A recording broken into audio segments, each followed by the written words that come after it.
absolument essentiel pour les enseignants d'éducation physique de savoir ce qu'ils enseignent, en particulier quand ils enseignent du sport ou quand ils enseignent de l'art. Les enseignants d'EPS ont tendance à mélanger les deux et proposer des pratiques hybrides.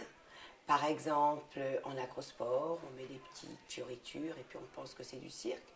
Ou bien alors, on fait des enchaînements en gymnastique et on pense que c'est de la danse. C'est de l'art quand on va avoir un auteur qui livre sa vision subjective du monde, qui livre sa vision du réel, qui va donc s'exprimer à travers une œuvre.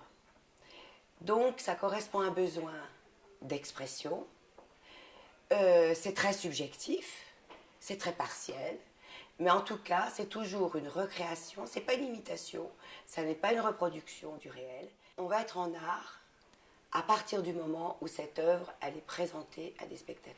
Parce que l'œuvre n'existe pas en tant que telle, elle n'existe que si elle est proposée à un regard d'un spectateur qui va lui-même la recréer.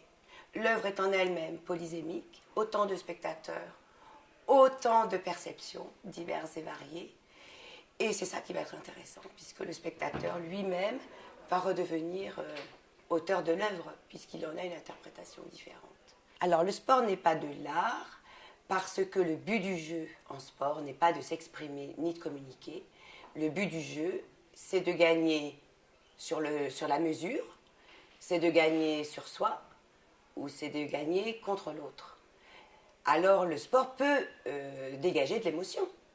Le sport peut être un spectacle, évidemment. Il a des spectateurs.